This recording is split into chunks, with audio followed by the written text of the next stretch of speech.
বিভাগে দুজন মাছমৰীয়াক গুলিয়াই হত্যা কৰিলে তাৰ প্ৰতিবাদত আমি আজি আমচুৱে 1 বজাত পুত্তলিকা দাহ কাৰ্যসূচী লৈছিলোঁ।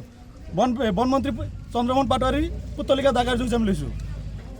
দেখা গৈছে আপোনালোকৰ প্ৰতিবাদৰ মাজতে মূৰ্তি কাঢ়ি লৈ গৈছে আৰু সতীৰ্থক এৰেষ্ট কৰিছে। কাক এৰেষ্ট কৰিছে বৰ্তমান? আমাৰ কেন্দ্ৰীয় সমিতিৰ সাইফুল ইছলাম খান ডাঙৰীয়াক আৰু আমাৰ বাক্সা জিলা আমচুৰ সভাপতি আব্দুৰ ৰহিম আহমেদ আৰু জেন শেখ নুৰনবীক এৰেষ্ট কৰিছে। এই আমি আহ্বান জনাইছোঁ, এইটো হ'ল অসম চৰকাৰৰ এটা ব্যৰ্থতা। তেওঁলোকে যে ব্যৰ্থতা হৈছে এইটো এটা প্ৰমাণ আৰু এটা প্ৰমাণ দি দিলে। আমাৰ সতীৰ্থক এৰেষ্ট কৰি আৰু এটা প্ৰমাণ কৰিলে যে বন বিভাগ এটা একদম অচল অৱস্থাত অসমত বিজেপি চৰকাৰ যে চলাব পৰা অৱস্থাত নাই, তাৰো আৰু এটা প্ৰমাণ হ'ল। চন্দ্ৰমোহন পাটোৱাৰী বনমন্ত্ৰী ইতিমধ্যে গম পাইছে যে যি নগাঁৱৰ বন বিভাগৰ যি পুলিচ, সেই পুলিচে কিন্তু দুজনকৈ নিৰীহ মাছমৰীয়া দুজনকে ইতিমধ্যে তেওঁলোকে গুলিয়াই হত্যা কৰিলে।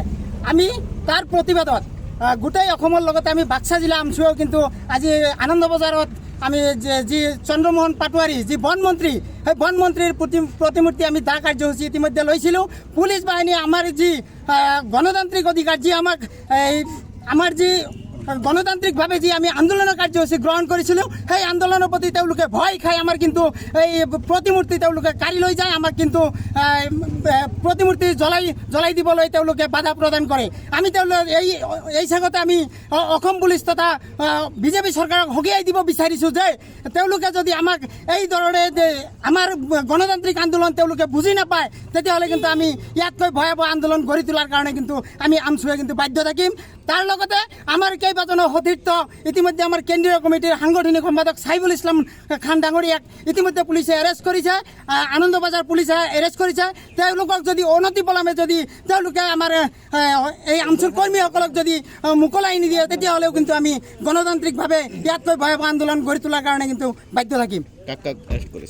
আমাৰ কেন্দ্ৰীয় সমিতিৰ সাংগঠনিক সম্পাদক সাইফুল ইছলাম খান ডাঙৰীয়া আৰু তাৰ লগতে আছে আমাৰ বাক্সা জিলা সমিতিৰ সভাপতি আব্দুল ৰহিম ডাঙৰীয়া, তাৰ লগতে আছে সাধাৰণ সম্পাদক নুৰনবী ডাঙৰীয়া। এওঁলোকক অনতিপলমে মোকলাই দিয়াৰ কাৰণে আমি পুলিচ প্ৰশাসনক দাবী জনাইছোঁ।